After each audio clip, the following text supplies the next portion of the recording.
Assalamualaikum warahmatullahi wabarakatuh. Selamat sore kami ucapkan kepada seluruh petani kopi Indonesia tanpa terkecuali. Sebelum nonton channel kami kali ini, sebaiknya jangan lupa di like, komen, dan subscribe bagi channel kami. Semoga channel kami ini terus berkembang, bisa memotivasi teman-teman sahabat petani kopi seluruh penjuru Indonesia. Di edisi kali ini, di bulan 5 ini, kita hanyalah sebatas aktivitas ke kebun itu seharusnya sudah mulai finishing bahan ataupun penentuan bahan yang akan kita produksikan untuk tahun 2025. Bahan itu titik tumbuhnya itu berbeda-beda, mulai dari awal musim penghujan, bahkan sebelum awal musim penghujan dia sudah tumbuh, mulai dari bulan 9 hingga dia sampai sekarang pun dia selalu tumbuh. Cuman kita harus pinter-pinter untuk memilih bahan-bahan tersebut. Maka disitulah itu yang skill kita dipertaruhkan, dan disitulah semua feeling yang ada di kebun, ada di pikiran kita harus diterapkan di kebun kita. Bahan ini, yang ini titik tumbuhnya berbeda-beda teman-teman. Mulai dari bulan 10 sampai bulan 1 itu titik tumbuhnya berbeda-beda. Ada yang di bulan 10, 11, 12 hingga bulan 1. Dan kita harus mengenal karakter terlebih dahulu sebelum melakukan sortasi bahan. Mengenal karakter maksudnya mengenal karakter dari klon yang kita kembangkan, jenis yang kita kembangkan di kebun kita masing-masing. Itulah pentingnya sebuah penerapan, pentingnya sebuah pengalaman, pentingnya sebuah praktek di lapangan. Beda dengan hanya sebatas kita mempunyai teori, yang mana hanyalah teori itu kita bisa menyimpulkan bahwasanya di titik tumbuh sekian akan berbunga di bulan sekian. Itu belum tentu. Ternyata di lapangan itu berbeda-beda, di kebun itu berbeda-beda permasalahannya. Disinilah pentingnya sebuah praktek di lapangan. Satu contoh yang di hadapan kami kali ini ada batang kopi yang akan kita lakukan sortasi bahan, finishing bahan, fix bahan, penentuan bahan untuk tahun 2025. Ini yang panjang seperti ini, nih, yang sudah panjang ini, sudah belasan ruas ini titik tumbuhnya di bulan 11 teman-teman. Dan yang masih memasuki 4-5 ruas itu titik tumbuhnya di bulan 12 sampai bulan 1. Maka yang harus kita lakukan ketika kita akan melakukan sortasi bahan, penentuan bahan, maka kita tidak usah bingung kembali bahwasanya bahan itu yang kita simpan di bulan 11 sampai bulan 12, kita fikkan bahan itu untuk tahun berikutnya. Lalu bahan-bahan yang tumbuh saat ini ataupun bahan-bahan yang tumbuh di bulan 1 ataupun bulan 2, kita tinggalkan, kita lepas ke semuanya. Satu contoh yang ini. Kita langsung praktek ini teman-teman. Kalau bisa jangan pakai gunting, kalau masih bisa pakai tangan. Lah, sebelum kita lakukan sortasi, kita lihat terlebih dahulu ini bonggolnya. Nah, ini pun sambungannya silau, tapi teman-teman, mudah-mudahan bisa dilihat secara maksimal bagi teman-teman. Nah, terus yang harus kita lakukan terlebih dahulu yaitu pengambilan ataupun pelepasan bahan yang menutupi bonggol itu, yang balik ke titik penyambungan. Jadi yang seperti ini, yang kecil-kecil, terutama yang kecil-kecil ataupun yang besar, yang balik arah kita lepas. Nih, meskipun ini tunas raja semuanya. Nah, nih silau, tapi teman-teman silau sore begini udah. Ini yang kecil-kecil kita lepas ke semua. Tidak usah mikir lagi sebenarnya. Yang kecil-kecil seperti ini kita lepas. Kita lepas.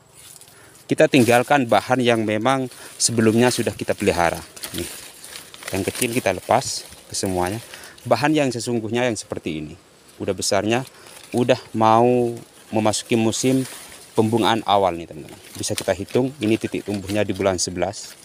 1, 2, 3, 4, 5, 6, 7, 8, 9, 10, 11. Mau ke 12 ruas. Dan ini pun sama. Yang ini pun sama. Jadi kalau kita sudah pelihara yang ini, yang besar ini, udah kita pelihara dari bulan 11, maka yang kecil-kecil ini kita buang ke semuanya, teman-teman. Kita buang ke semuanya.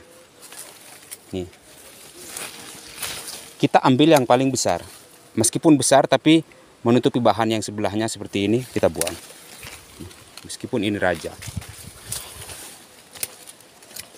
Yang penting di tengah-tengah ini jangan ada bahan yang menutupi bonggol yang seperti ini. Nah, ini kita biarkan ke sini satu, nggak jadi masalah.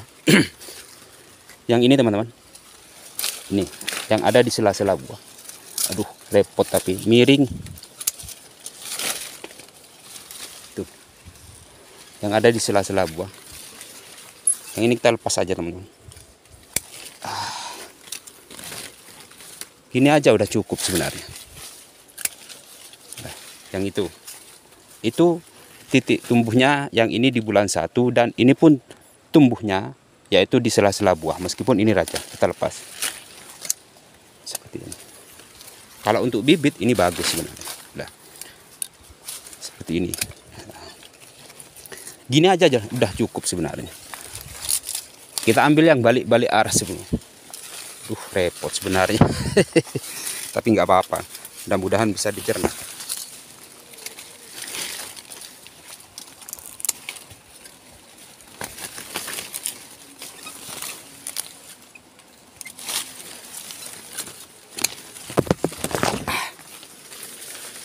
Nah, gini aja udah cukup. Nih, udah kelihatan betul dia.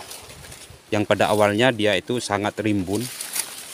Kita lepas ke semuanya bahan-bahan yang sekiranya akan menutupi bonggol utama ini terlebih dahulu, yang bolak-balik ke sini. Apalagi yang kecil, yang besar pun kita buang. Karena ketika batang ini sehat, otomatis ranting-ranting bahan-bahan B0 ini akan sehat pula nantinya. Nih, kita buang. Seperti inilah ketika kita lakukan sortasi bahan. Jadi yang tumbuh kecil-kecil ataupun 2-3 ruas untuk saat ini bisa kita lakukan pembuangan ataupun bisa kita pelihara hanya cadangan untuk bibit saja, untuk entres saja. Ini pun buahnya tidak semaksimal tahun kemarin teman-teman. Karena kena El Nino, ini kemarinnya kena El Nino.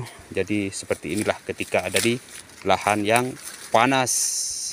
Jadi yang beranggapan panas itu tidak berdampak pada batang kopi, perlu pembelajaran kembali, perlu dikaji ulang bahwasanya El Nino itu suhu panasnya itu sangatlah ekstrim, jadi sangat berdampak negatif pada batang kopi. Dan berbuah pun ini udah alhamdulillah teman-teman. Yang ini masih memasuki B1, yang ini akan kita lanjut ke B2 nanti. Yang ini ada bahan, kita lepas. Bisa kita pelihara bahan ini kalau tidak searah dengan yang itu. Nah, seperti itu. Jadi untuk tahun depan berapa bahan yang kita pelihara? Ini pun B1, ini akan lanjut ke B2. 1, 2, yang lanjut ke B2. 2, 3, 4, 5, dengan yang ini lanjut ke B2 teman-teman.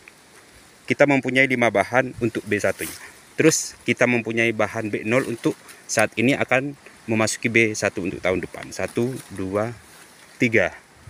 Jadi kita mempunyai 8 bahan tunas raja untuk tahun 2025. Saya kira udah cukup untuk kita produksikan secara maksimal untuk tahun berikutnya. Kira-kira seperti itu. Jadi perlu diketahui bahwasanya sortasi bahan, fixnya bahan itu di bulan 5 saat ini kita tentukan bahan yang sesungguhnya yang sudah seperti ini. Ini 1, 2, 3, 4, 5, 6, 7, 8, 9, 10, 11, 12 ruas. Dan akan memasuki fase pembungaan awal seperti itu. Seperti inilah, di tengah-tengah ini harus plong teman-teman. Kalau kita mau lakukan sortasi bahan, jangan sampai ada tunas-tunas yang tumbuh balik ke sumbu yang seperti ini. Ini kuncinya, tanaman kopi itu bisa sehat kalau di tengah ini sehat. kena sinar matahari yang maksimal. Kira-kira seperti itu. Sekian dari kami, kurang lebihnya kami mohon maaf. Sekali lagi jangan lupa like, komen, dan subscribe bagi channel kami. Sekian, assalamualaikum warahmatullahi wabarakatuh.